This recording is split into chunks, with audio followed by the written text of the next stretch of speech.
Welcome to Shell's After Dark Archives, the podcast where the veil between the known and the unknown is lifted.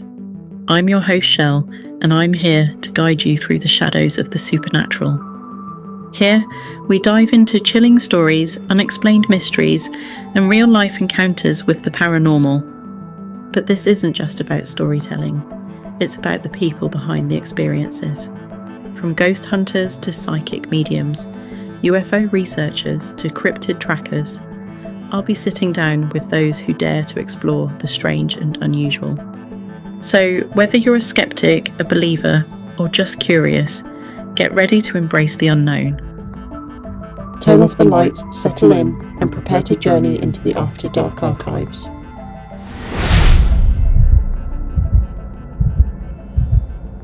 Hi everyone, and welcome back to another episode of Shell Spooky Stories, the After Dark Archives. Today I am joined by the lovely JJ. Hello JJ, welcome to the show. Hi. Thank you for being here. Thank you for having me. I'm super excited. Oh, I'm deeply excited about this conversation. I said to our dear friend Tommy Cullum, I want to speak to a witch, and you were the first person he put me in contact with. Oh, I love that. He was like, you have to speak to her. I love Tommy. So yes, this is going to be fun. I can't wait. He is a wonderful human, and we all love him dearly on this show. He gets mentioned quite a lot on this show, actually. But he is such a nice human being that we are okay with that. He is. If there's anyone who's going to get mentioned and worthy of it, it's him. Oh, exactly. Yeah, I 100% agree with that. So what I would like to start off with is if you could tell us what it is you do and how you first got started with it all. Okay. Well, I've been sixth sense open my entire life. So I was born like this. I've really had no official training. Like I've never gone through programs or things like that other people have. I come from a long line on both sides of people who were very spiritually talented. So luckily I had a wonderful support system being a little one with all of my various talents. Couple of things that I'm extremely psychic, past, present, future.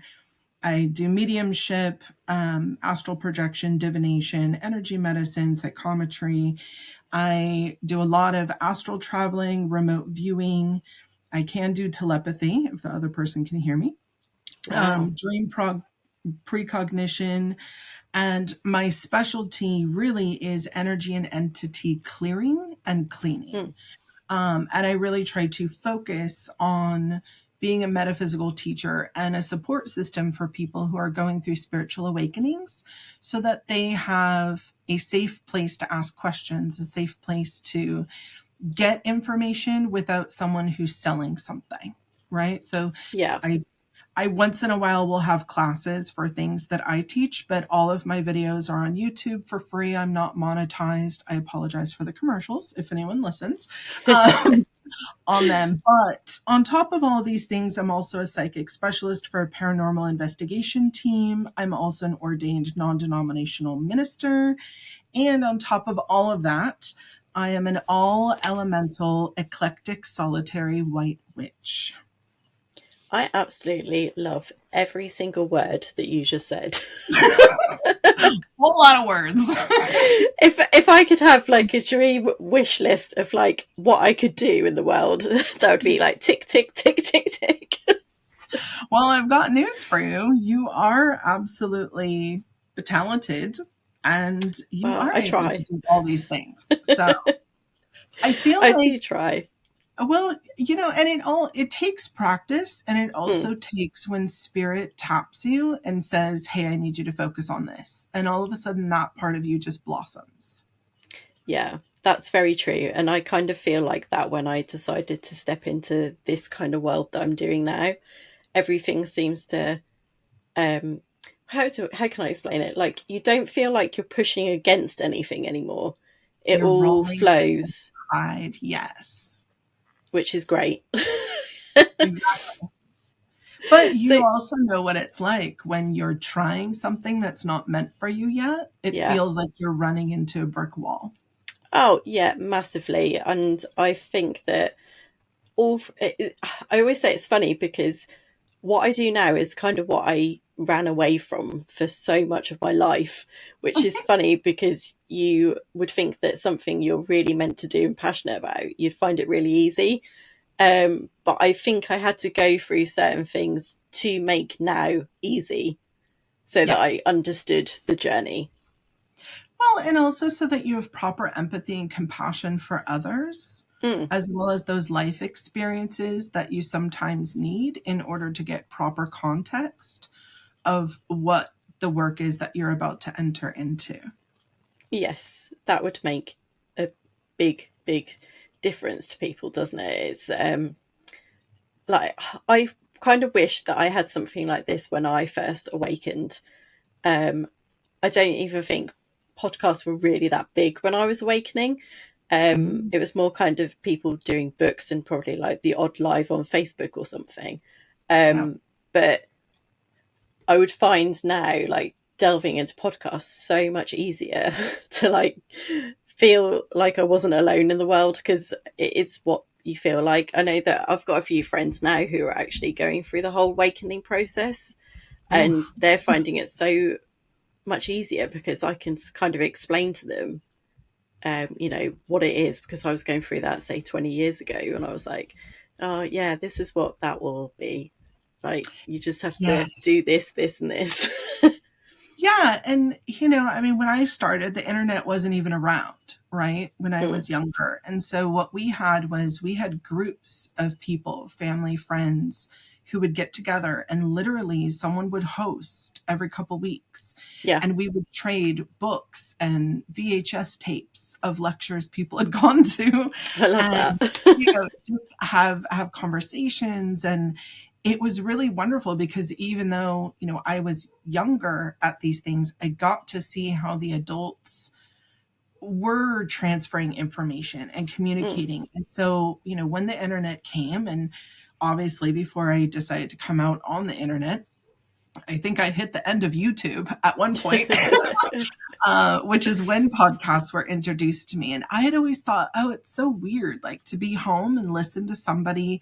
It's like listening to the radio, like that mm, didn't make sense to me. And then it's just grown like wildfire and it makes sense yeah, because in reality, there's no one talking at you. People are having a conversation, you're listening, and you get to choose like, do I want to listen to this or do I want to listen to something about anything else? And it's yeah. great.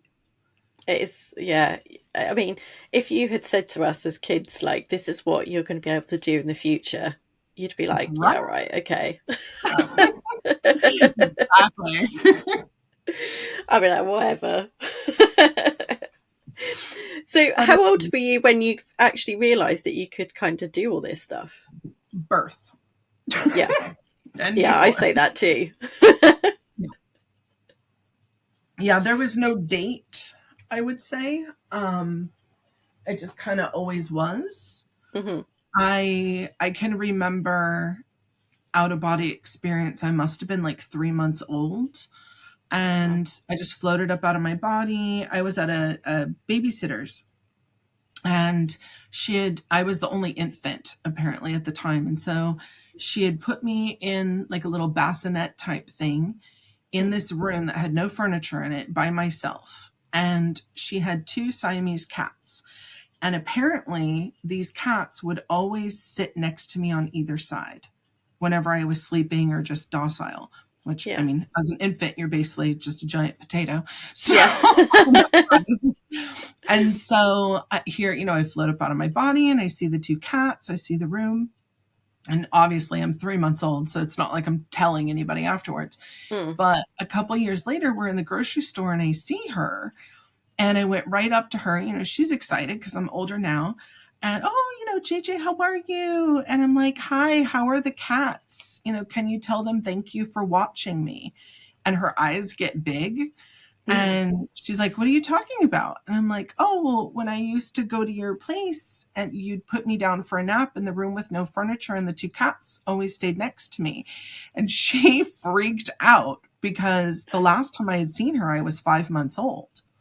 Wow. And the cats had long gone, and like no one knew that. Apparently not even my parents knew that, because I had allergies, and so she was afraid my parents would get upset that the cats always wanted to stay next to me. Oh God. Yeah. That's mad. Yeah, I mean, I remember In fact, that was me in the grocery shop. I think I would have dropped everything in my hands and been like, what? She definitely did shake a little bit, and then my mom was like, okay, we need to talk about what we say to others. Yeah, I've had that chat many a times. Yeah. That's always a fun one for kids. But, Yeah. you know, I remember other things. Like I was 3, I was outside, and I had a ladybug on my shirt, and I thought, oh, I'd really like to see a ladybug in person. And then I looked up and I saw a red cloud, and then all of a sudden there were ladybugs all over me. And where we lived was very cloudy. It was by the coast. And it was an off season, i.e. not ladybug season. And my mom looked out the window and went, oh my gosh, because I was covered with, they were everywhere. And thousands of them. And then I said, thank you. And then they all just lifted up in a big red cloud and flew off. So, you know, things like that. I always knew I was different. My parents alone, if I didn't come out with some sixth sense, you know, things, I would have thought I was adopted. But, Yeah.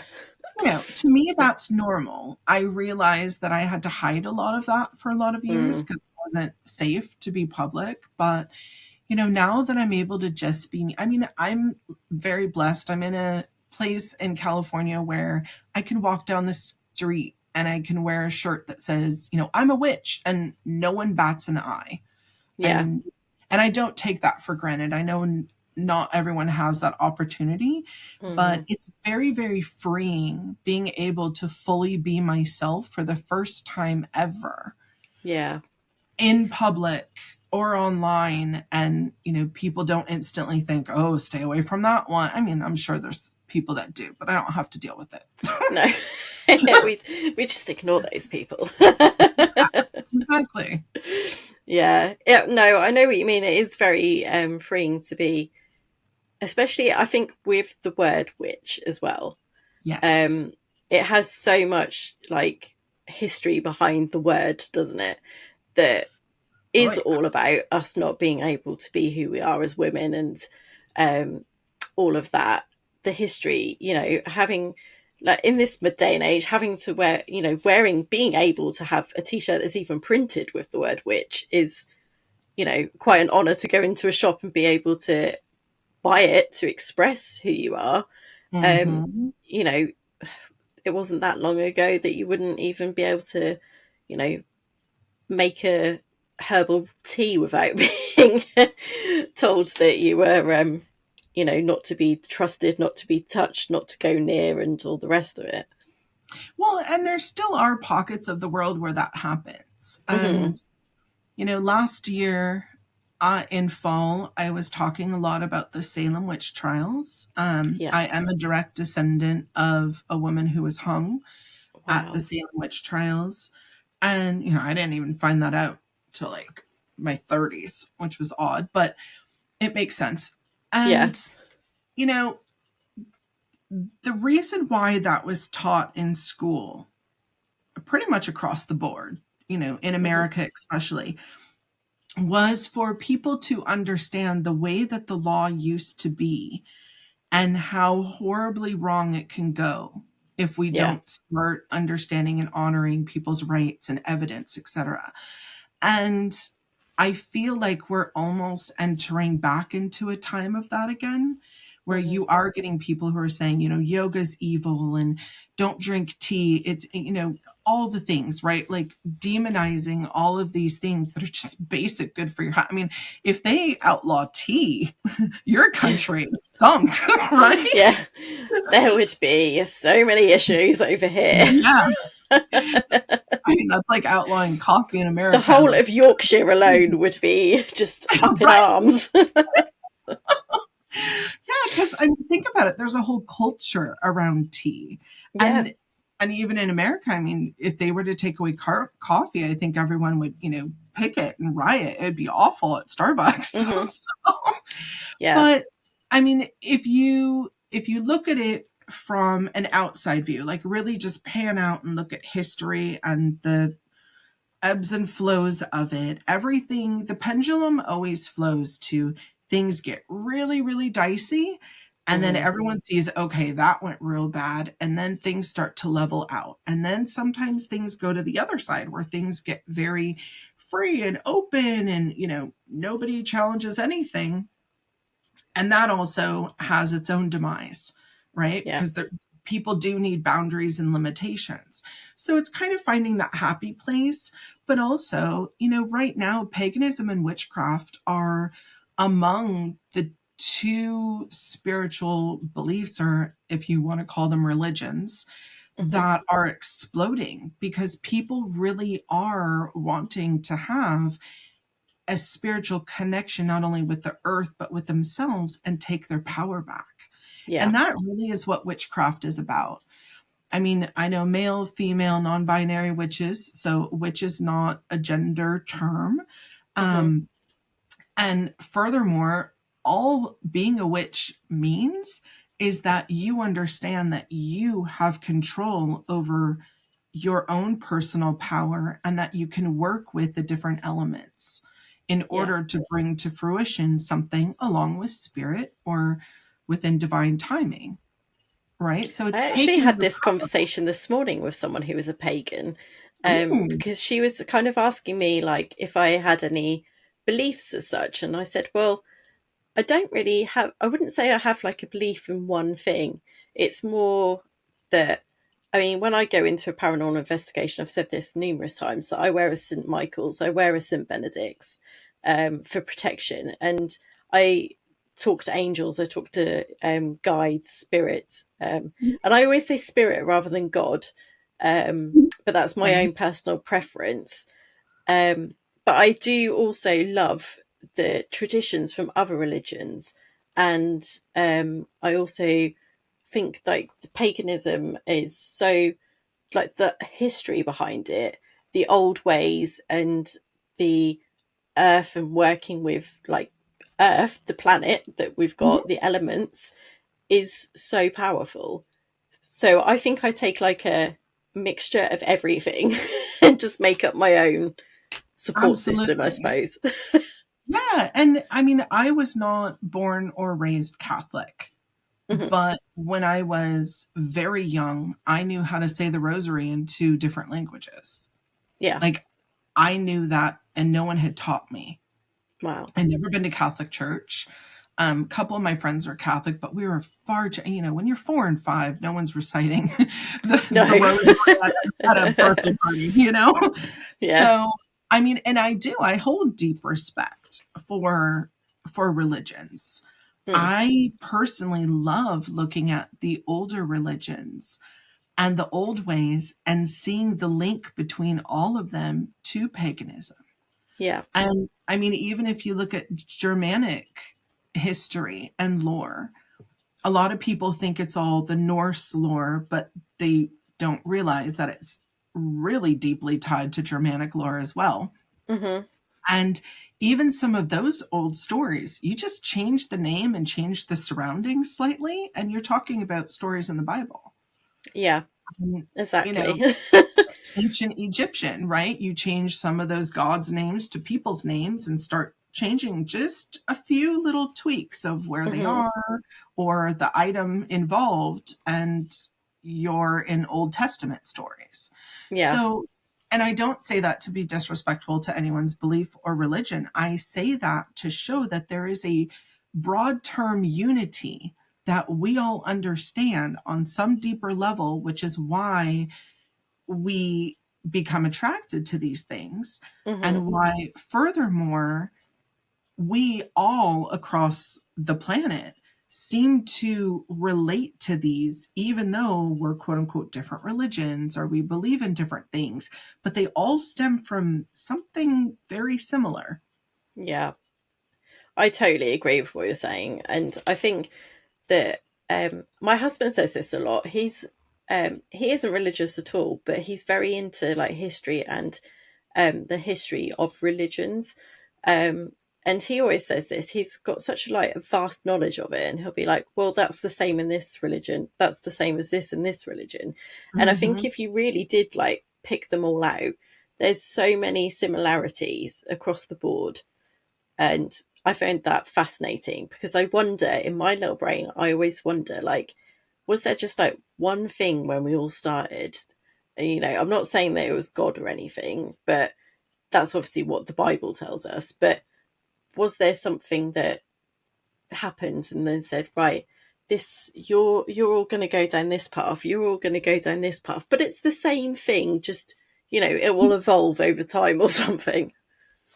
Well, I mean, I've been thinking about this lately, where if you think about all these different cultures, right, all around the world, whether, you know, the Native Americans and in some of their legend and lore, the ancient Egyptians, you're looking at, you know, even the Inuit and Germanic, Viking, even, you know, the Druids, and then you get into the Abrahamic religions. A lot of their origin stories, a lot of their quote unquote lessons are all extremely similar. Again, you just change the names and, you know, tweak the location or the item that they're using. So for me, I'm wondering if back when we were a global society a very long time ago, some people will think Atlantean times. That's fine. There's been multiple of them. I feel like those stories remained. And then when people had to splinter off for survival, and we no longer were a global civilization anymore due to calamities, that those stories stayed, but then the different groups of people, wherever they were, they had to orally pass them down. And so things got changed.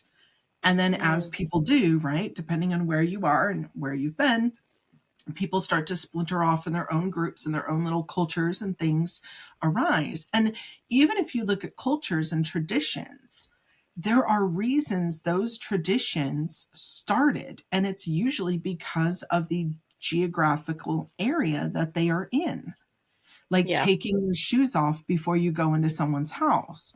That's because typically they were in areas where it was very muddy and gross outside. So that was a way to preserve the inside, right? And keep out bugs and infestation of mold and dirt and grime. And then even to other things of, well, why do you only cook certain foods in certain pans, right? Like keeping things kosher. Well, that was because they didn't have access to proper, you know, soap and water, right, in the middle of the desert. And so therefore you had to keep the same things in the pan so that you wouldn't have bacterial trade-off in between the food, and you're going to take out your entire village. So all of this makes sense, but because we sometimes, you know, get blinders on, we don't realize, oh, wait, this makes sense on a bigger scale than just our myopic little view of, well, this is what we do. Yeah, it's so fascinating, isn't it? Like, I don't think we could have like enough time in this lifetime to actually like unpick it all. It's so vast. Someone's written a giant book, but that's actually that's a really good point, and that I want to bring up. And this is, you know, not the funnest thing to bring up, but I think it's important. So there's a part in the actual Bible in the Old Testament, which would all Abrahamic religions, right, seem to kind of go off of. And there's this verse that, especially when you tell people you're a witch, that once in a long while will get quoted. And it says, "Thou shalt not suffer a witch to live."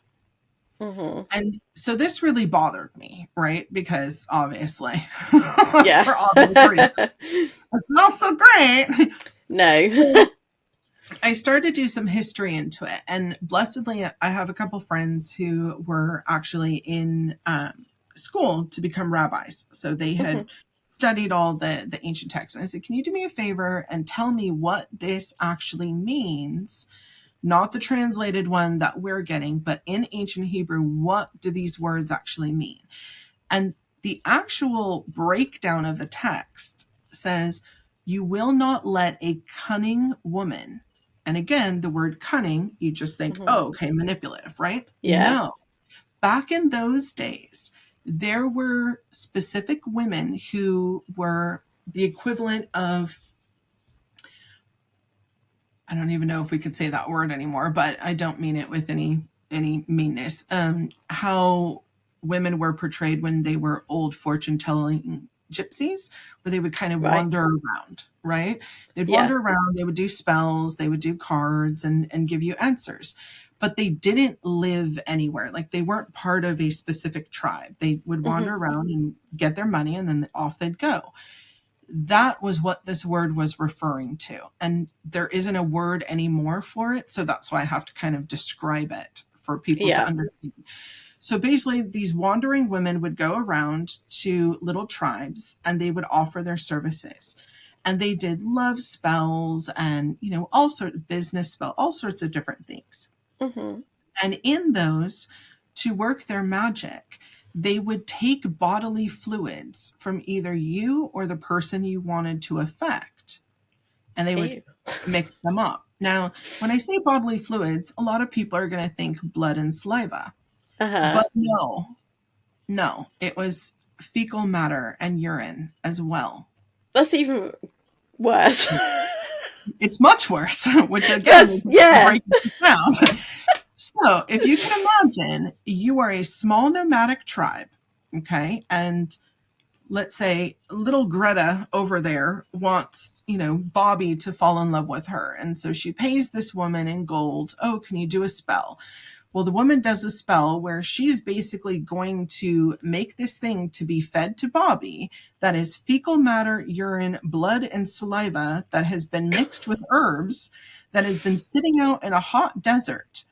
That is a giant contamination, right?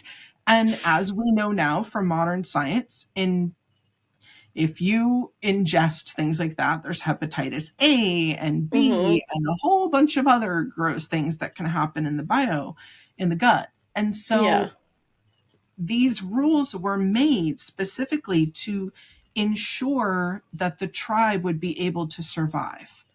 And so by outlawing this, you're making sure, because if Bobby eats that, and he's going to die.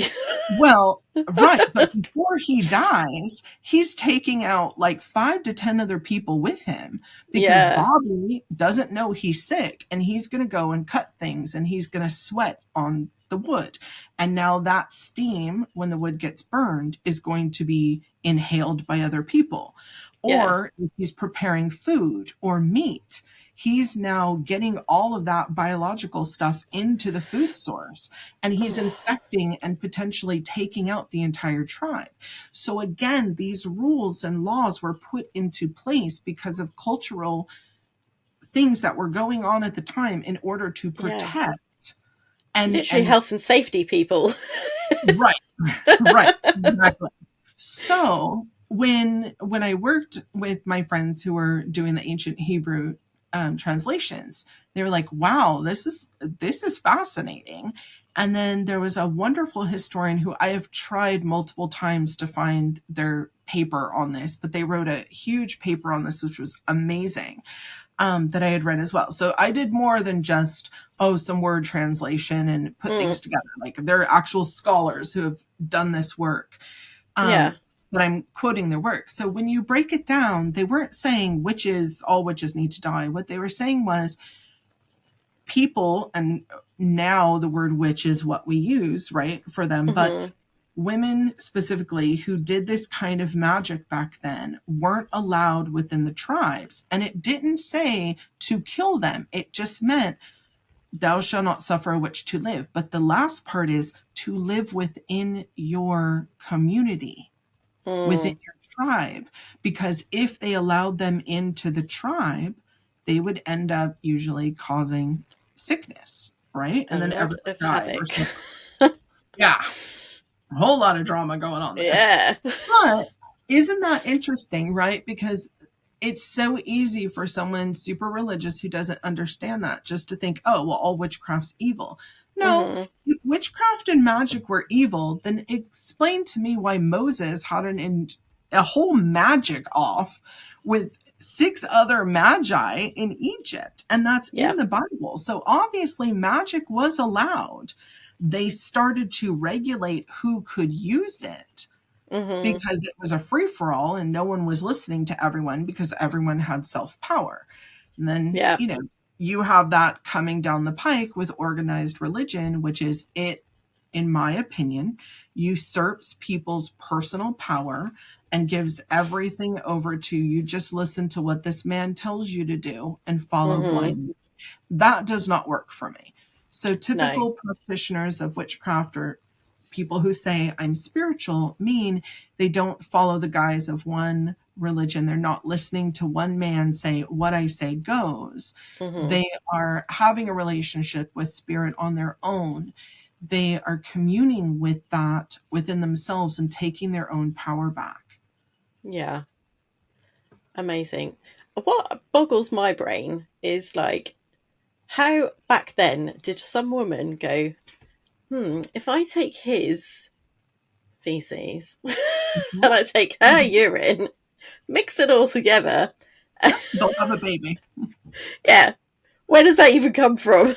Well, it probably came from people thinking, okay, nether regions, right? Well, Poop yeah, is stored maybe. in the nether regions, so is urine. So if we mix these two together, she'll get pregnant. And blood They were was, like the original IVF people, but they just got it yeah, all wrong. yeah. Well, and then you have the other part of it too is like we know now that there's different blood types and certain Mm, blood types don't mesh with other ones. yeah. So, I mean, not a lot of people realize this, but up until the mid 1970s, when you got married, you had to take a blood type test. And that was What? done. Yes, yes. So when people got married, you had to take a blood type test. And that was for the doctors to be able to let you know before that marriage was consummated Mm, if you would ever have children. Because if you were opposing blood types and you weren't able to have bear children, they wanted each of them to understand that before they got married because again, divorce wasn't prevalent. yeah. Well, in the mid 1970s, they developed a medication that would be able to help the woman keep the baby, even if they Mm, were different blood types. So that testing went away.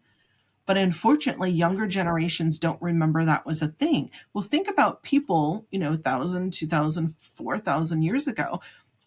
They somewhat knew that. mm, And that's why there was the woman had to be pure or virginal until marriage to preserve the bloodlines because they knew there were certain blood types that were able to mesh and have babies and other mm. ones that they weren't able to. That makes a lot of sense, doesn't it? It does. And then you get into the whole science that has come up recently where they have proven that when you have relations with someone else, your blood type can change Mm, just off of that contact. And for anyone who doesn't believe me, it started with horse rearing. They yeah. started realizing, oh, if we want to stud a horse out, he's good, he's good, he's good. And then we let him kind of free for all with all the gals. And now he's not able to be studded out anymore because it's not as strong. Because when he was having relations with the different pairs, it was changing his blood type. And this is all in our ancient books. It's just not explained scientifically. So everyone just thought, oh, it's a purity thing. It's repressing women. Yeah. I mean, yeah, to us it looks like repressing women, but it was in order to keep those bloodlines so that Mm, they could procreate. yeah. I remember somebody explaining to me, like, I can't even remember how long ago this was. And I'm sure it was on some kind of course that I was on or something where I was really diving deep into like trauma and attachments and all the rest of it.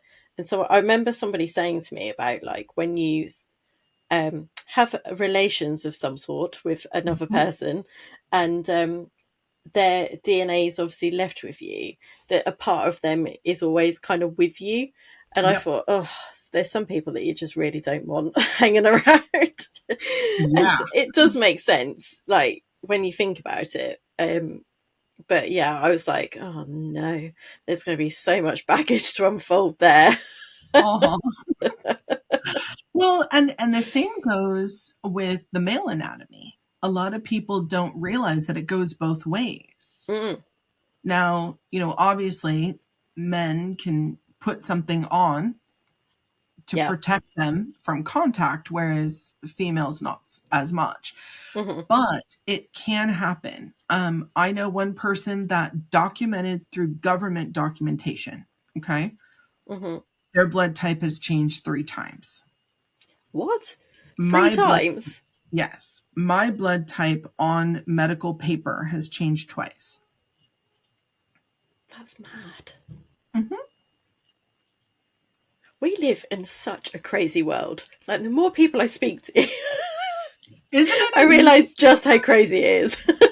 Yeah, but again, is it crazy? Because these are things that have been known forever. We just don't put the puzzle pieces together. Yeah, I guess that's true, yeah. And There's that's so much why hidden juicy stuff that we need to know about. so much, so much. I mean, our ancestors knew a lot. It's just unfortunately the way that it got passed down, it got real dumbed down. But I mean, I'm sure there are records somewhere about all this. If we could ever get into the Vatican archives, Yeah. God, we'd have I a wouldn't even field know day. where they would be hidden somewhere. Yeah, 60 miles of tunnels. Yeah. But yeah, so there's all this information out there about things. And you were talking about, okay, energetically, we're weird to be like, okay, if you had physical contact or if you have a very, very close emotional relationship with somebody, there's an energy exchange, even if there's no physical, right? Even if Yeah. it's just, I talk to the person every day. We know that there's an energetic exchange. Why wouldn't the same go for a physical exchange? Yeah. It makes sense. It does. I had this discussion with someone before, on my podcast actually, and we were talking about like words as well, like words holding so much energy and leaving a mark, because we all remember something that we were told when we were a kid, or somebody Mhm. said something to us as a child, and it remains to you now. And sometimes certain words, like, they give an like, you can feel it in your body, a response Mhm. to it. And it's all energy, isn't it? It is. I was raised that we weren't allowed to say the word can't. Mm-hmm. Um, and there were a couple other words that we weren't allowed to say. I just thought, okay, whatever. But as I grew older, I realized, well, the word can't means you're self-limiting. Like, I Mm-hmm. can't. I'm not going to. And I'm already telling myself I'm not capable.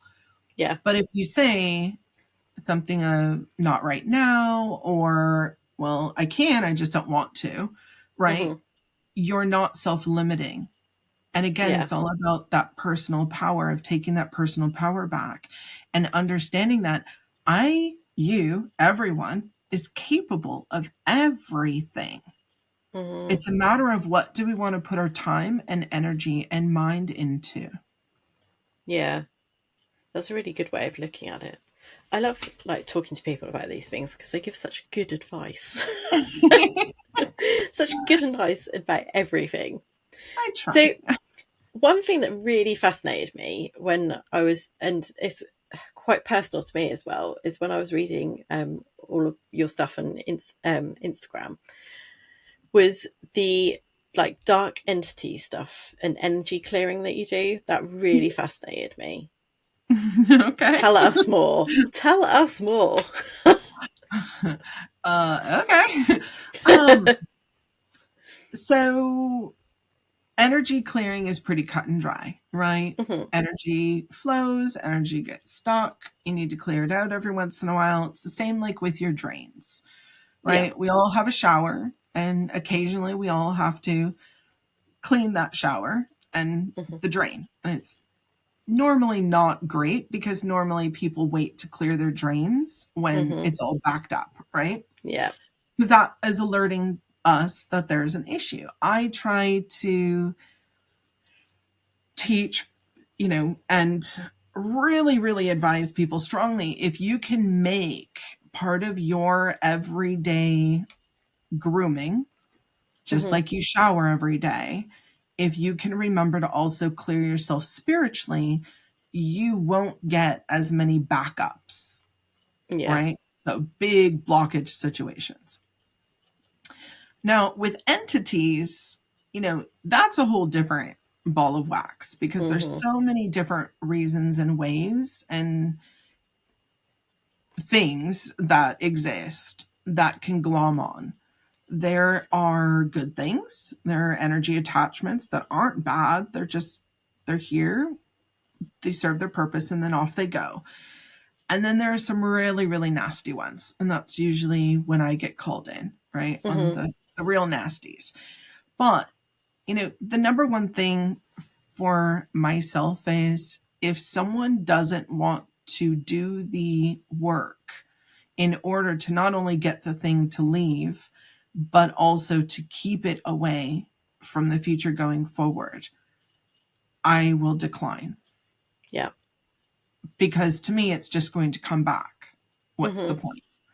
And also, if someone doesn't want it gone, it's not my business. If I'm walking down the street and I see people with a whole bunch of stuff, I'm not going to be telling them like, oh, you've got something gnarly going on. Because again, not my business. No one asked for my opinion. I don't need to just go share it.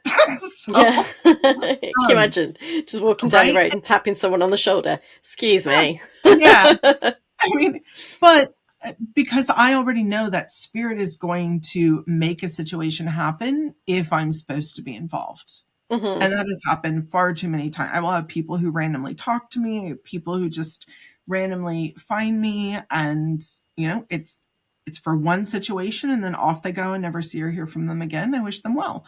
Yeah. But it's also, I wouldn't want to promulgate fear. I have had situations where I've seen something dark and instantly I'm told it's not your business. Even if you're asked, don't say anything. They need this experience. And I do what I'm told, because I've learned when I go against it, it just, it's too much. So like you were saying at the beginning of this, right? Like, you want to let everything flow. You don't want to keep hitting these brick walls. And that's really, really important, because I've also had people who for sure thought that they had dark attachments. And if you heard their stories, everything sounded that way. And so I go in, I do what I do, and it's their spirit team. And this one case in particular, the spirit team is standing there and they all have their fingers over their mouth like, shh. And I look at them and I'm like, okay. And they were like, hey, it's us doing this. And I'm like, I'm confused. And they're like, because she's not listening. And then they showed me a couple things and I'm like, oh, I get it. So you guys had to get like real, you're pulling hair and slapping in order to get her to learn the lesson. And they're like, it's the only way. And I'm like, okay, that's not my business. So then I'm done. And I basically just say, hey, really think, you need to focus on healing. In order to give that spirit team, a fighting chance. So the work that I do, really, it's not like one size fits all. It's not like an exorcism where you go in, you go through these, 10 steps and then everything is hunky-dory after. Every situation's different. Yeah. Do you know, it's so funny that you just told me that story, because that's kind of what happened to me before I did my healing. I would go to sleep at night and I'd just like put my head down to like close my eyes, and I would instantly see like these horrendous faces. I even remember seeing this one. There was a tree and someone was hanging on the tree, and there was a member of the KKK there in like the hood and everything. Whoa. And he just like stared at me, and I blinked to like try and get rid of the vision, and he was still there, and I just could not get rid of him. And then there was this other horrible man that I kept seeing, and he was like proper like grinning and had horrible teeth and was just staring at me, and he'd get really close to my face and everything. Like loads of dark images before I went to sleep, and in my dreams as well. And it got so bad that I reached out to a medium that I knew, and I was like, I need some help because I have no clue what's happening. I think that, you know, something's like attacking me. And the minute I started working on myself, never happened again. I mean, yeah, because there's a couple different reasons, right? So the first is sometimes we have good things that they just have to get nasty in order to get us to get on our way to healing. Mm-hmm. You would not believe the amount of people who try to shirk and bypass the shadow work and the healing. It is hilarious to me. And, you know, I mean, well, at first I was severely annoyed. I'm not even going to lie, because I was like, well, it's so easy. Like, just handle your business. And I'm not saying I don't get it. I mean, we all have stuff inside that like we know we need to work on, right? Mm-hmm. And it's a chore. Or we're really good at making excuses. We'll do things later, right? But in reality, when spirit is ready for you to deal with something or heal something, it's going to make it so uncomfortable that you have no choice but to. And the people who keep saying no, no, no, and resisting, you will not believe how uncomfortable they will be made to be. I have seen one where it's like, I've said the answer 483 times with love. And then I started to get nasty because I'm just annoyed at that point. Mm-hmm. And I mean, even when I'm nasty, it still comes from a place of love. I just have to get a little harder with how I say things. And it's like the universe is beating you over the head with a stick. Like, get the lesson. Mm-hmm. Just deal with it. And the spiritual bypassing is another one. Oh, I've cleared it. I'm good. I don't have to deal with anything ever again. Cleared what? Your entire soul? Because you know, you wouldn't still be alive if you were 100% good to go. Yeah. And it's so funny how people think, and how we think like, oh, I've healed this, I'm done. Okay, you healed one layer, and now to find what's under that and what's under that. And then when you're done healing that, something else is going to pop up. But that's also the beauty of why we're alive. We're constantly being fine-tuned. And it's a gift. Yeah. I totally agree. Think how bored you would be if you were completely healed and everything was fine. Maybe that's why Buddha sat under a tree and meditated, because like he had done all that. You know? You've got nothing else to do, literally. Yeah. You've done all your work. There's nothing else. You don't need to read any other books to get any information. You don't need to like speak to anyone else for advice. Yeah, you're set. You're happy to go. Can you imagine? Yeah. It would be nice. I'd be bored if I sat under a tree for like more than probably 10 minutes. I'd be like, where's a book? Where's it? Exactly. Like if I had a book, 100%. But yeah, I don't sit very well. I don't have ADD, but if you saw me, sometimes you'd sure think I do. But I do, and I'm here, there, and everywhere. That's typical for podcasters, by the way. I haven't met one without some form of ADD. Yeah, I agree. Yeah, actually, everyone I've interviewed pretty much has, or been on their shows, definitely have all had the same. Yeah, I think it's because we're all creative. We've got like our creative brains. Well, and your minds are constantly going, which is a wonderful thing, right? Like that's why we all like to listen to you.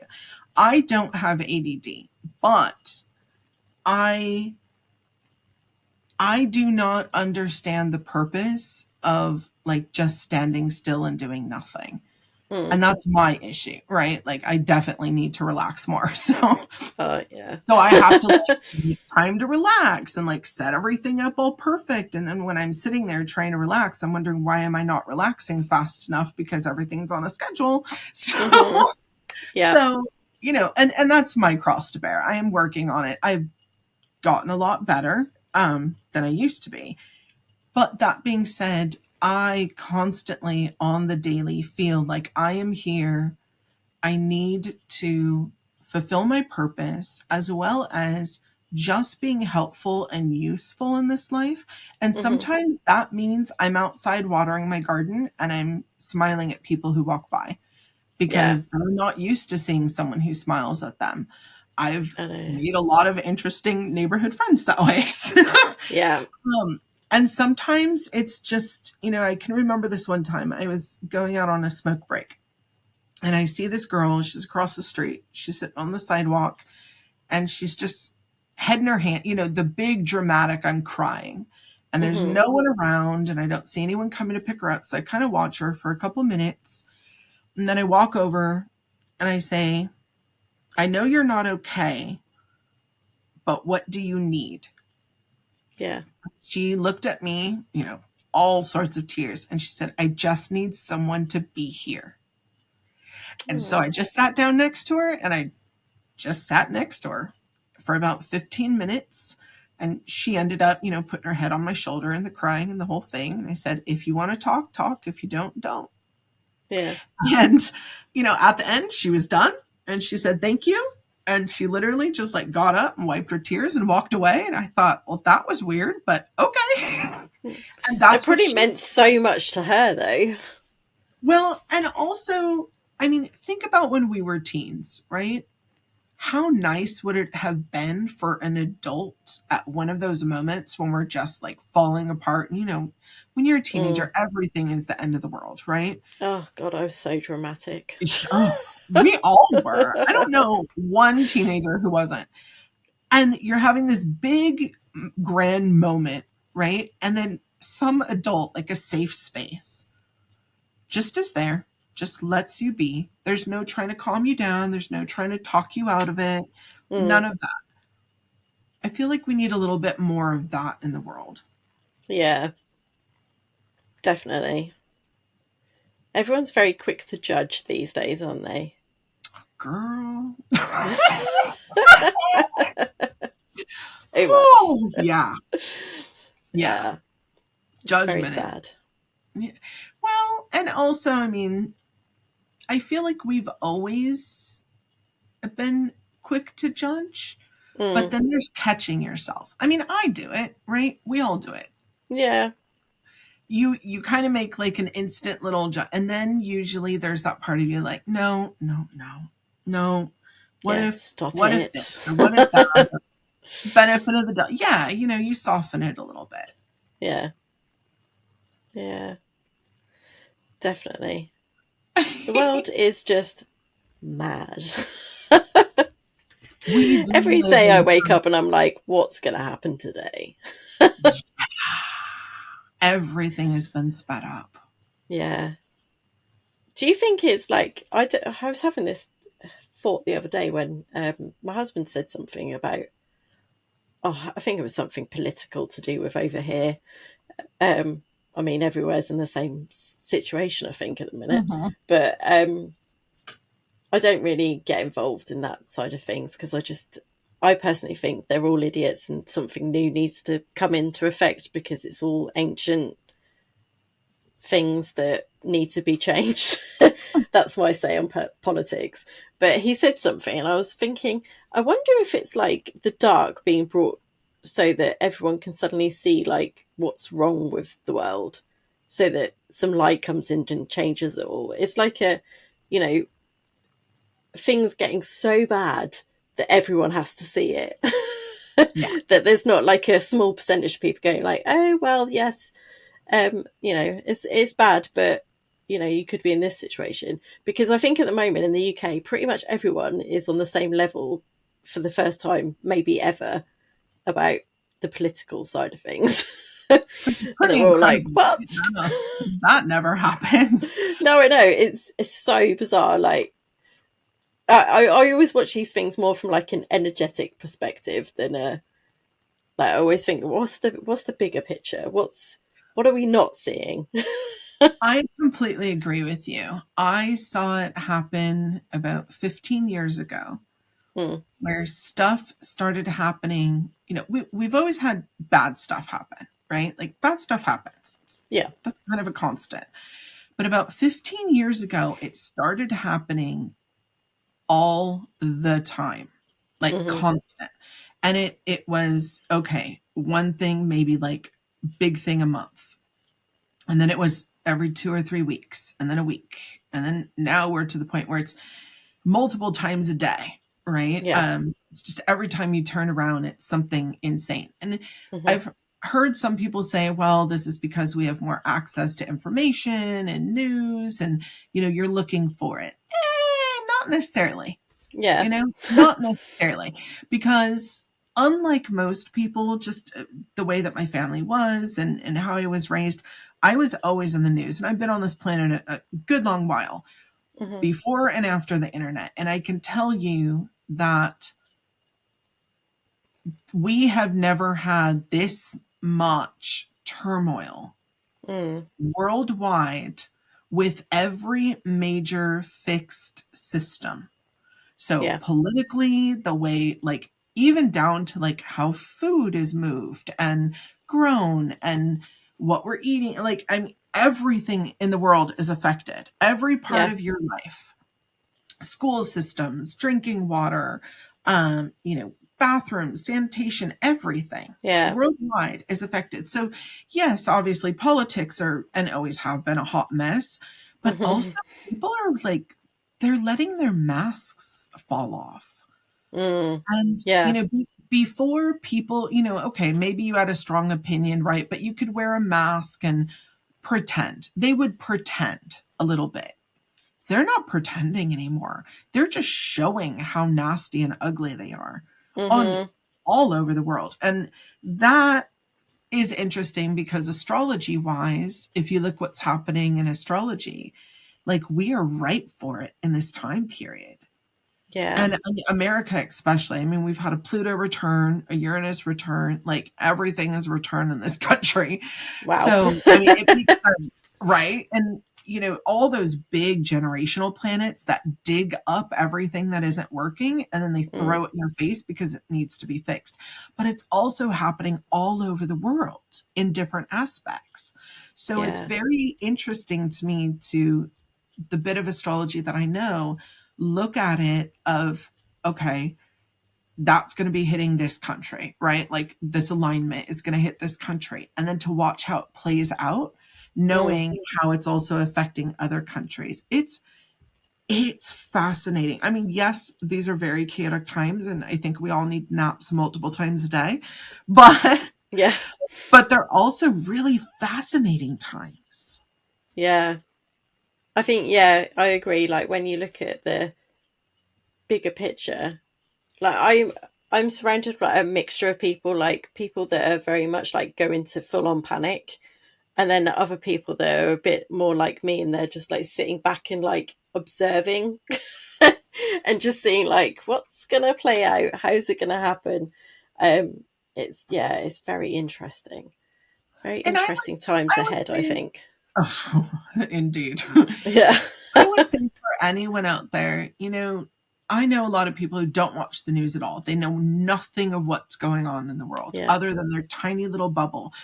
And in the past, I mean, I would lament over this. Like, how are you alive? You know, you have no clue what's happening in the world. And then I started to understand, wow, like, in their case, ignorance is bliss. But the reason why that's not great, and I think there is a healthy balance, right? It's good to be in the know, but if you're too in the know and it's affecting your physical or mental health, like, take a break. Yeah. But there's a good in the middle, because from there you're able to plan, right? So for my area, you know, we all know in my area, we're susceptible to two major things: fire and earthquakes. Yeah. Great. So pretty much we're already prepped and planned for those. But then we started getting these freak storms.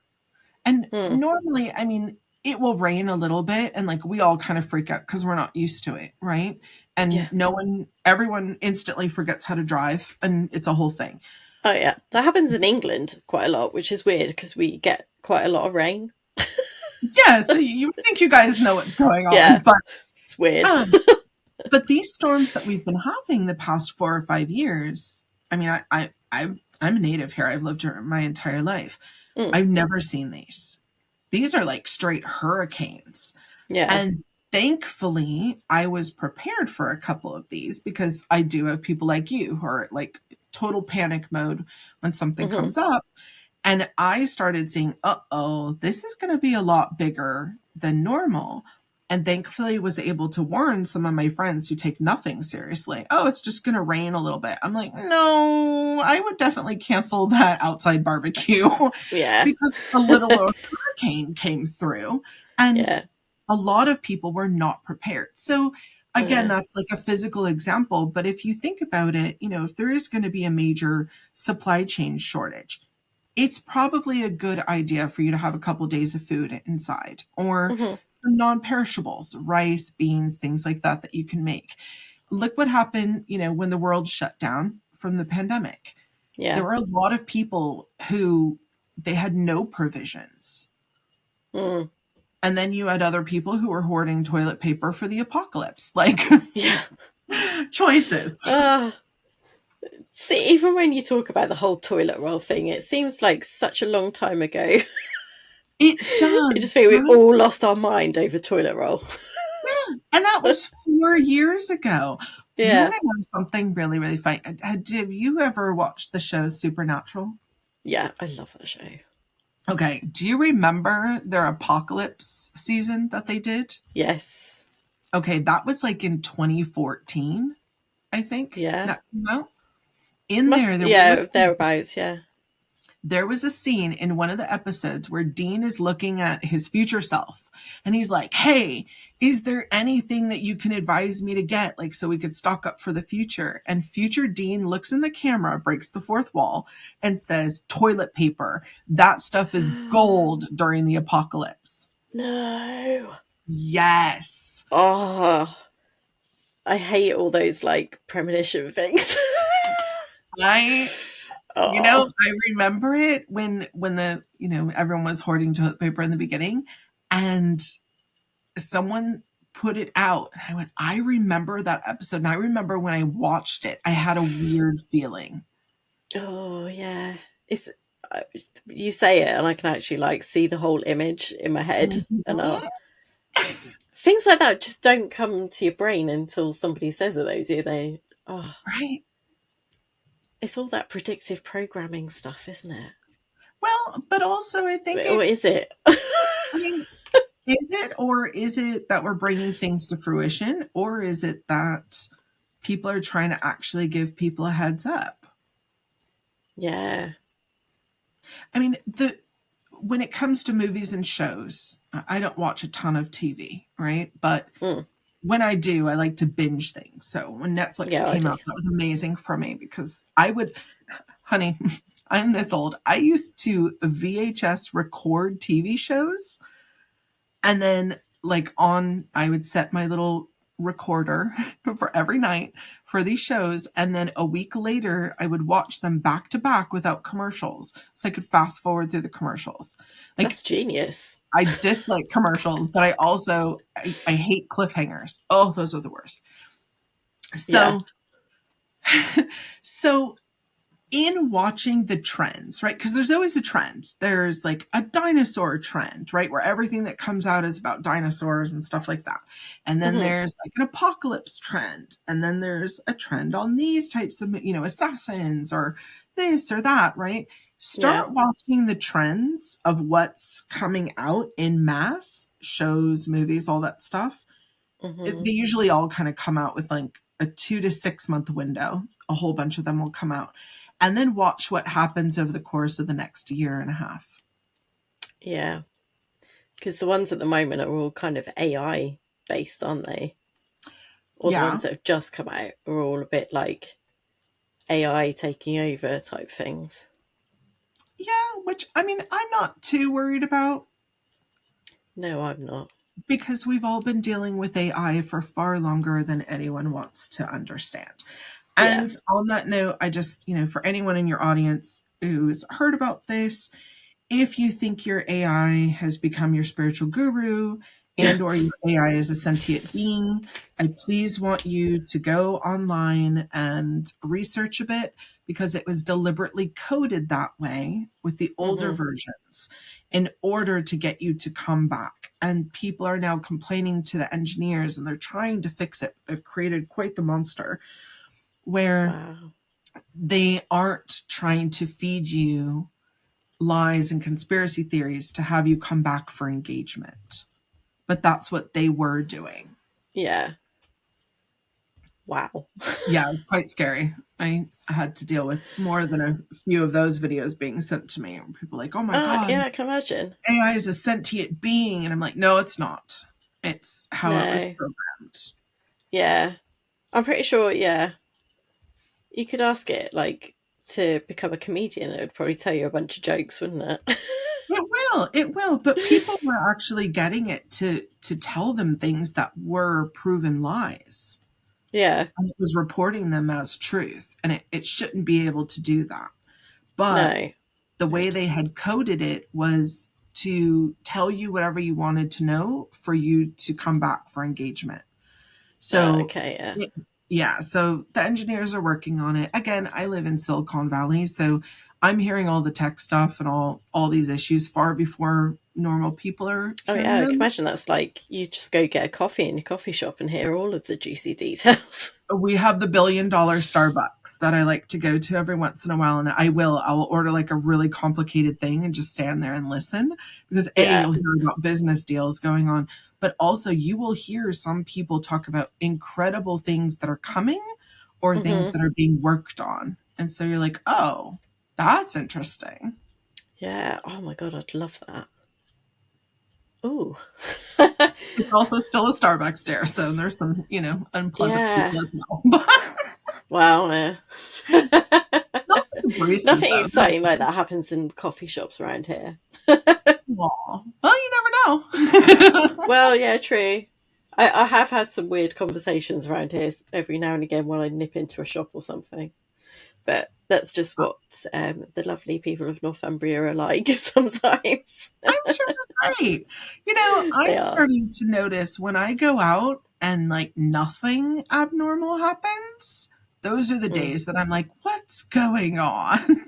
Yeah. Where is everyone? Well, like if they're just straight transactional, like no one's trying to hug me or have like a spiritual conversation, or it doesn't go to something really, really weird, I'm like, that's my abnormal day. Yeah. Suspicious days. Yes. I usually come home and then like something will explode and I'm like, oh, got it. Okay. Spirit was giving me a break for a couple hours. Yeah. Yeah. I've been there numerous times. Yeah. So what I would like to do is just to finish off our wonderful conversation. I'm sure I'm going to have you back at some time, because there's like a million things that we haven't spoken about that I wanted to speak about. I'm just going to ask you some questions. Love it. So are you ready? So I used to call it the quick fire round. Nobody can do it quick, so I'm now calling it the kind of would you rather episode. Okay. So crystals or candles, which would you grab first? Ooh, depends on the situation. For clearing, candles. Yeah. For energy balancing, crystals. Yeah, that's very good. Yes. They're very good tools for those exact situations. Can't even speak. Full moon or new moon rituals? Ooh, both. Full moon for releasing and new moon for manifesting. Yeah, perfect. Now, just remember, sometimes you have to release in order to manifest. Yes. I've learned that the hard way many a times. But moon water for both is actually wonderful. You just put out some water outside. New moon water, again, is going to be for manifesting. Full moon water is going to be for releasing or clearing. Yes. I haven't done moon water. I haven't actually done a moon ritual for like ages. I need to get back into it. Come on now. Yeah, I know. I need to sort myself out. I used to be like completely like I'd run around the house like a lunatic, being like, "It's a full moon! It's a full moon! I'd put the fire on and get in the garden." I love it. Yeah, haven't done that in a while. We I've mellow calmed out down a as bit, we I think, become since older then. witches. I need to get back into those kind of roots and, like, you know, get back to my what was I going to say? Like my former witchy roots, I suppose. My Not historic. necessarily though. I feel like it means more when you're ready for it. Yeah. If it's meant to be, it's meant to be, isn't it? Yeah. I mean, you're still probably doing energy work on the full moon and new moon. You're just not doing the whole Yeah. ritual the way that you used to. True. I do a lot of things in my sleep. Oh, yeah. Like, I noticed that I think that's why I don't sleep very well, or I don't think I've slept very well, but I probably have slept very well. But in my brain, I've just been like, you know, doing a whole complete other job Mhm. while I've been asleep. On the daily. I understand Yeah. that well. Smudge stick, bell, or salt. Go to energy clearer.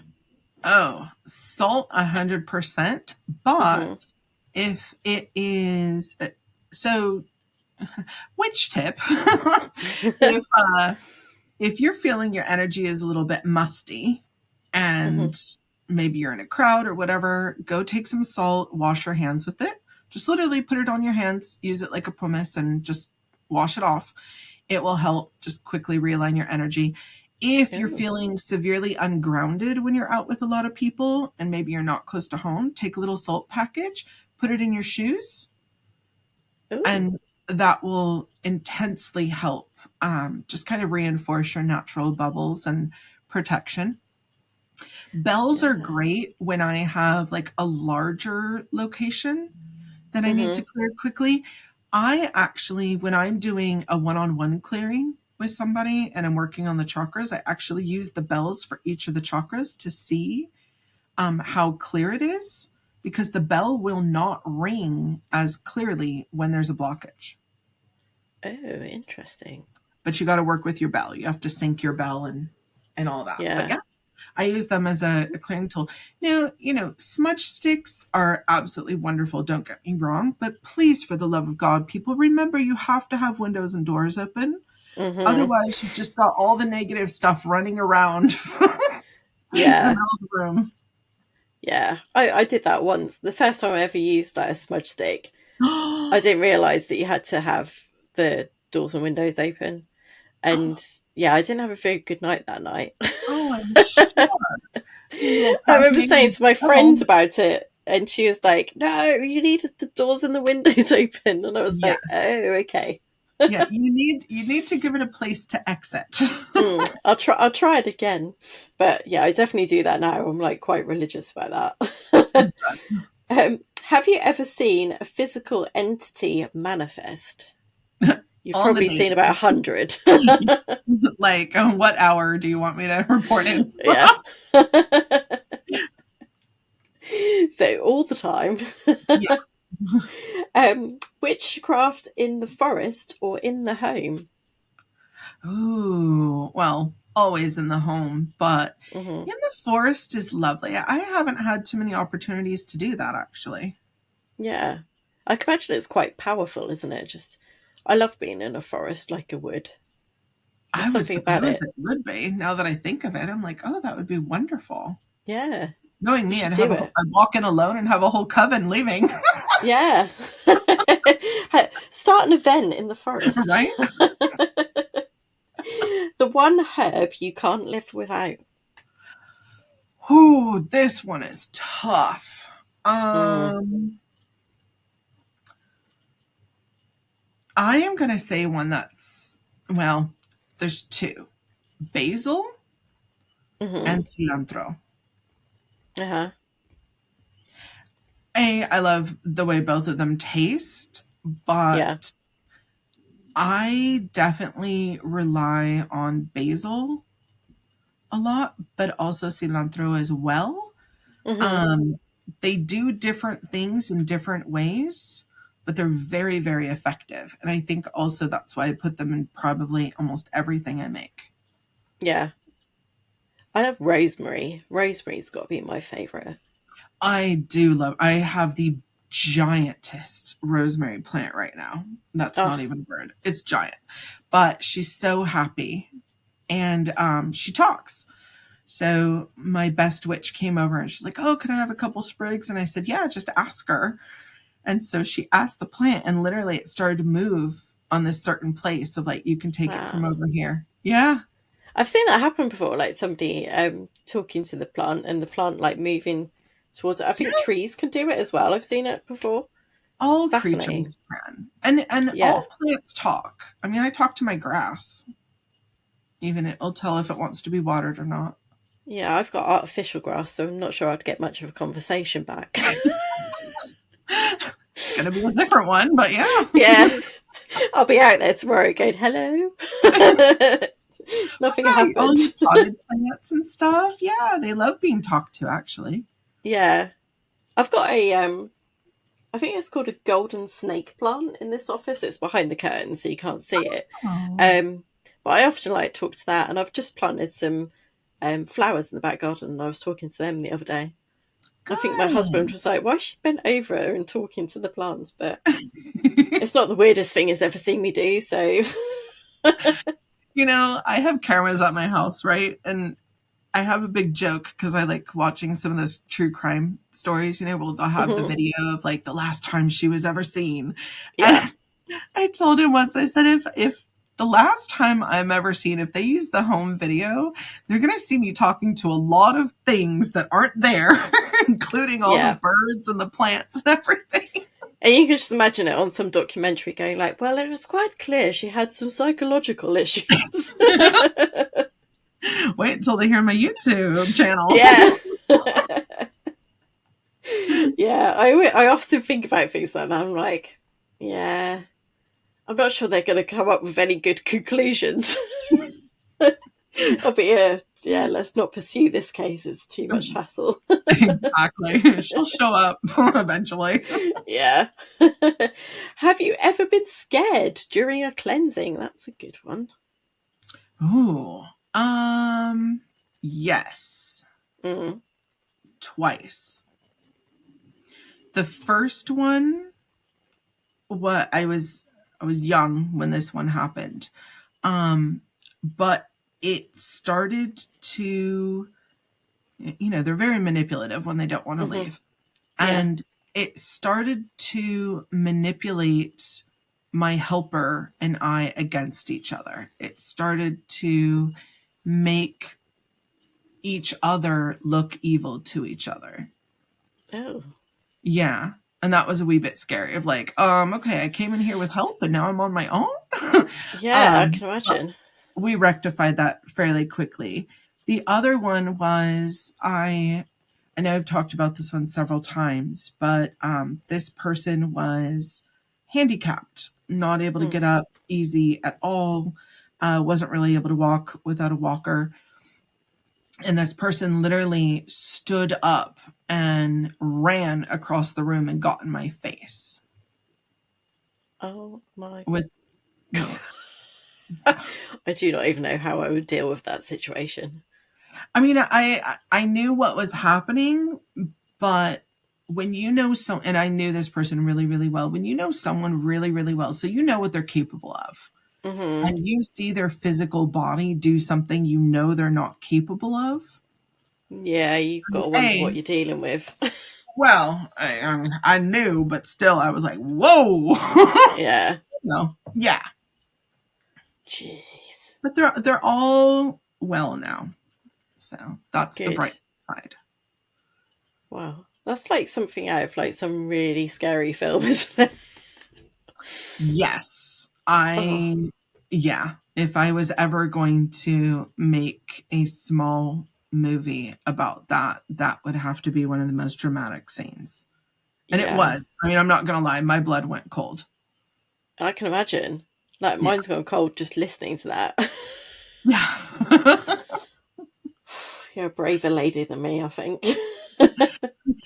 I was imbued with that to do my job. So Yeah.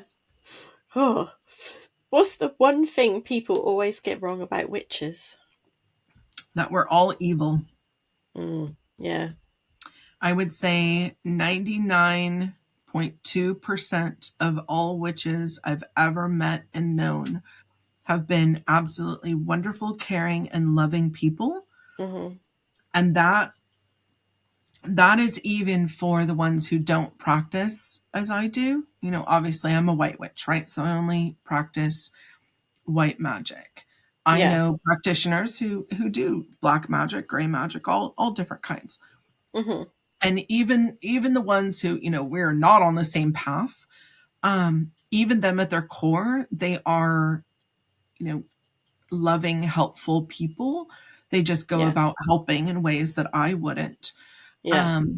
But yeah, I mean, there's been such a small percentage that I've met that were just through and through not great. Mm. I mean, I'm sure they have a redeeming quality. I just didn't get to see it. Yeah. Not on that day, anyway. Yeah. Do you cast spells yourself? Others? How? I think. Do you cast spells for yourself, others, or both? All of the above. Yeah, both. Excellent. Past lives, fact or fiction? Absolute fact. Oh yeah, 100%. Not fully understood, Mm-hmm. though, because there are different aspects such as walk-ins and peep-throughs Yeah. and attachments. But yes, past lives are a thing. Yeah. I agree. That's a fascinating topic. What's more powerful, intention or ritual? Oh, wow. Intention 1,000%. Mm-hmm. I've It's known everything, people. really, isn't it? It is. I mean, think of it. You can go through a ritual. If there's no intent behind it, nothing gets done. Mm-hmm. And this is why I've heard people refer to witchcraft as spicy psychology. And I love that. I Yeah. love it. Isn't that adorable? I love it. That's Because it's yeah, so that's true, right? really nice. I know someone who had gone to therapy for years on a specific issue. And God bless that therapist, because that's a lot. For Yeah. just harping on this one issue, right? And finally, and got nowhere, no progress, nothing. And finally, they went to something, and an energy practitioner worked with them on the same issue, and boom, it was healed. Because Wow. that intent was finally there by them to heal it, not just Yeah. talk about it and get attention. Amazing. It is, yeah, it's really important. So important. If energy had a colour, what would yours be today? Ooh, right now I'd say orange and yellow with a Ooh. little pink and purple at the ends. See, I think mine's green today because usually my lights in the background are purple. And I was like, no, I'm feeling green today. So I thought I'd put green on. I'd say, well, let's see, I can actually just see. Yours is green with a bit of blue. You Mm. have just a little bit of red, but it's down by your right hip, and a little spot of like white, yellow up by the left part of your head. Oh, interesting. Yeah. Oh, a I mean, our colourful little auras are thing. constantly changing. So, Yeah. Oh, I like that. yeah, Yeah, I was feeling very green. I don't know. I was like, that's yeah, put the good. green That's a lights nice on. healing, grounding light and color. Yeah, it's my favourite colour. I love green. Ooh, As you might be able nice. to tell by the actual office itself in the background. Cute. Tea leaves or tarot cards? I was about to say carrot cards. They're not a thing. Tarot cards. You know, to be honest with you, I have never read tea leaves before. Mm. I've never done it. It I seems really very want to. hard. You know, I just saw somebody who was kind enough online. They had done a tea leaf reading for somebody, And apparently people had asked them, like, how are you seeing that? And they actually posted a picture and started showing how. So I feel like I'm going to give it a whirl this weekend, actually. But Yeah, might be I a mean, new skill that you've unlocked. yeah, I've done coffee grounds before. I mean, I could read Yeah. pretty much anything, right? Because it's all coming from source. It's just a physical Yeah. thing to read it. Tarot cards are easy. They just help with focus. Yeah. Yeah, I think I've went through a phase of like doing tarot cards, but I don't really do them anymore. I went through a massive phase of doing oracle cards, but I don't particularly do them anymore either. I think it's just that I tap into my inner knowledge, I suppose, and Yeah. what's coming through now rather than anything else. But I still have like them all over the place. They're all still here. Yeah, and I have them too. I just use them especially if sometimes people will ask for them because that's what Yeah. they're comfortable with. Most of the time, I mean, I'm not even really looking at the card. It's just it's kind of a way, especially if a lot of people are around, for me to focus. But it's funny because you mentioned 2 or 3 things now. This happens when you're older in your practice, when you're older and you've gone through the old days where everything had to be ritualized and just perfect, and you're really comfortable and spirits flowing, and you recognize that, you don't have to do all the bells and whistles you did when you were young.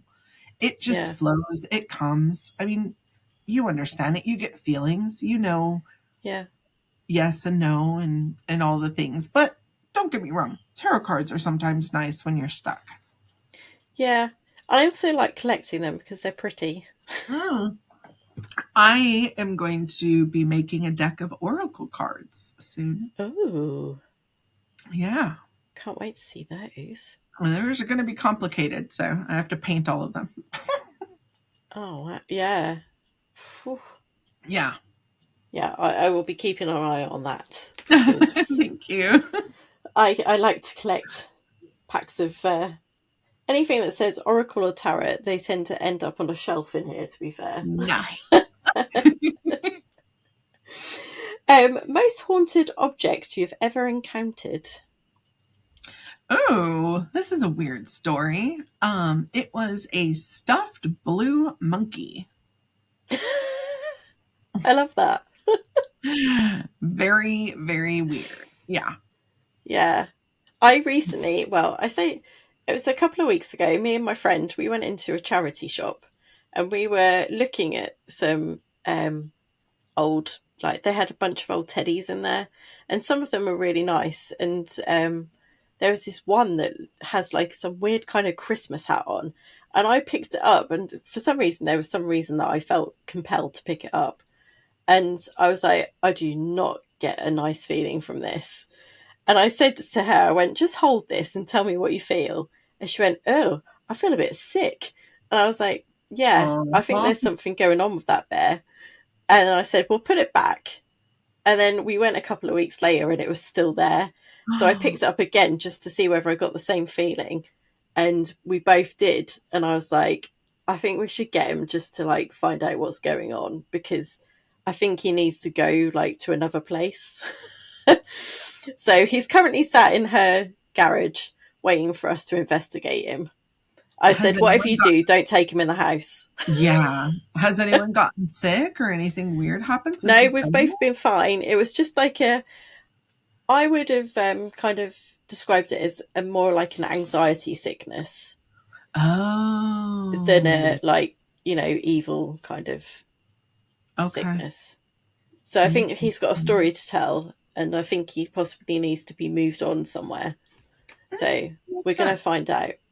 Or release. We're going to help him on his way. Good. That's kind. Thank you. You're welcome. I hope he'll appreciate it as well. I keep saying it's a he. Yeah, I don't know why.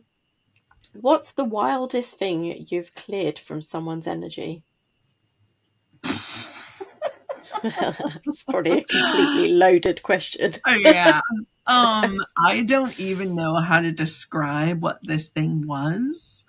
It looked like so many different things had gotten like shoved together, put in a blender, and then just Oh, do you remember those collages we used to do as kids where like you yeah, take a whole bunch of pictures of things, right? And then like shove them all together on like a yeah. board. Like a It really looked, tacky, like, yes. goal board or something. Yes, it looked like this, except every one of those little things like became part of this bee. And Oh, it was wild. It thrashed and yeah. I also got slapped by a demon once during a clearing. That was not fun. oh And my it was a God. remote clearing. I wasn't physically there with the person. And but like literally this thing reached out and slapped me. All I I knew better too. I knew this thing was trying to distract me, and Yeah. it finally caught me and did. But when I was done with that, when I went downstairs, my husband was here, and you could clearly see a slap mark on my face. Oh my God. Yeah. Well, I had to ice my face for about a day. It went away. It's fine.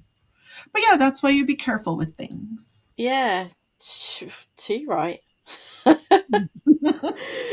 So, my final question, mind you, having had our discussion, I've got so many more questions, but I that might have to be another episode. love The final question, to leave our audience with some food for thought, is what does darkness teach us about our own light, especially in the work of clearing and healing? Oh, this is magnificent. I'd like to take credit for these things, but I don't know where it comes from. Wow, honey, that's a banger right there. Okay, so many things on this. The darkness is the place that the light has been squeezed out of. Mhm, So when you come out of a time or a place or a situation of darkness, that shows where you weren't allowing the light into, which in and of itself is huge to the individual, right? Because it mhm. shows like, did you not love yourself enough in that area? Or did you not think you were worthy in that area, which can be extremely healing? Then we have the just darkness itself is considered the absence of light, right? Mhm. It doesn't always mean that it's bad. It just means that it's there to show you what needs to be illuminated. Yeah. And I'm also a light worker. So, everyone thinks, oh, it's all love and light. Like I'm supposed to sit over here, on a pillow and just hug everyone. Light work is sometimes, but light work isn't always pretty. Light work Mm. is about showing where the darkness is and throwing light on it. And a lot of Yeah. times when you do that, right, like things go into shadow because they're afraid. And there can be some really scary stuff that comes out. But it's extremely important for that shadow work, for the parts and times of ourselves that we look back and we say, wow, that was a really dark time, or that was a really Mhm. dark situation, to look at ourselves and say, am I fully healed? And am I allowing light into that part of my life again? So that will never manifest again. Yeah. Such wise words. That's That why I love asking those types of questions at the end, because I just think it must just leaves me with so much like food for thought. So it's bound to help other people as well. that was an extremely beautiful question. Thank you so much for asking it. That got me so excited inside. So Well, I thank you hope, for answering it. It was a brilliant answer. but I really hope that that helps somebody out there. I'm sure it will. Yeah, definitely. I hope so. So, if people want to find you, where can they find you? I will obviously put your links in the description below. Oh, thank you. It's JJ Rose 777 across the board. I have a link tree. That's probably the easiest way to find all my links. Mhm. YouTube is where I have all of my videos out. small, big, all in between. I am on TikTok. Feel free to send me fun videos about anything you have questions on, or just I found that interesting. I love those. I don't put much content out on TikTok, but a little ones. I'm experimenting. Instagram and Facebook, I have both of those. If you do have questions, though, or something's a little more elaborate, I always request feel free to send me an email. It is easier energetically for me to read an email and capture the essence of what you're asking than a message on social media, because it's still attached to social media. So I've got all that other energy to contend with. But an email, I know it's antiquated and old school, but the email itself helps me because I'm able to pinpoint a little bit more one-on-one with your energy or your question. That makes sense. I've never really thought about it like that before, but it makes a lot of sense. Yeah. I get that. It's like calling someone from the middle of the mall versus, a phone booth. Yeah. Yeah, that's a really good analogy, actually. Yeah. Anyone remembers phone booths anymore? Well, I don't know. We're quite fond of them in England because we have the nice bright red ones still every now and again. Good. So, yeah, they're worth quite a bit of money these days, I think. Well, if you have a blue one, Doctor Who, Yeah. Yeah. My husband would love that, but that's not happening. No, I'd probably spend more time in it than he would. Probably. I'd be trying to work out whether it would actually do anything or not. Love it. And I want to just do a quick shameless plug, and I don't usually do these, but I am very excited because the Paranormal Journal that I've been working 6 months on came out today. So, and it's not exactly small, but it's full of loads of juicy stuff in there. So tell the listeners what it's about. So I wanted to create something that was for paranormal investigators by a paranormal investigator. It includes all sorts of things like energy clearing. It's got prayers of protection in there, prayers for attachments. It's got debunking information. It's got information if you're just getting started and you want to put a kit together, want to know how to get into it. There's all sorts of things on that. And then you've actually got bits where you can document. We kind of asked how many people, we interviewed like 40 odd people that were paranormal investigators. And we asked them all, how many investigations do you go on a year? And they said about 2 to 3 a month. So that's why this is so chunky, because it gives you about a year's worth of investigations. Oh, how fun. And I came up with, I didn't put the cover together, but my wonderful Lisa helps me with this. And I did it as a Victorian scrying mirror. Yes. So, it's got the whole Victorian Gothic feel to it, which I absolutely love. So I really hope that people enjoy it and it helps people document this crazy other world that's out there. And also to be prepared. Now, is it available on Amazon? It is, yeah. It's Amazon worldwide, paperback. It's pretty thick and hefty, so it will come in a nice box for you. I love it. Yeah, it's a very special item, I think, for anyone to have in their kit. It's not just a little, 100-page notebook. It's got intention, it's got purpose. So hopefully people will use it and enjoy it. I love it. And the links to that will be in the bio as well, or the description. Myself for you, my dear. Well, thank you so much, JJ, for joining me. And I will be having you on probably about 50 other times because there's so many discussions that we need to have. You have so many wonderful questions. It's been an honor. Thank you so much for having me, my dear. Thank you. I really appreciate it. And congrats on your book. Thank you. Thank you. And I cannot wait for your oracle cards. I will be first in line when they come to the shops. Thank you. Thanks so much, everyone. And I will see you next time. Thank you for joining me on this journey into the unknown on Shell's After Dark archives. If you enjoyed this episode, don't forget to hit that subscribe button so you never miss a story that sends chills down your spine. I'd love to hear about your own paranormal experiences, so drop a comment or send me a message. Your story might even be featured in a future episode, and if you're loving the show, please leave a like and share it with your fellow seekers of the supernatural. For those who want even more exclusive content, behind-the-scenes insights, and bonus episodes, join the membership. You'll find the link in the description below. Your support keeps the lights off and the stories coming. Until next time, stay curious, stay brave, and keep exploring the shadows. See you in the archives, after dark.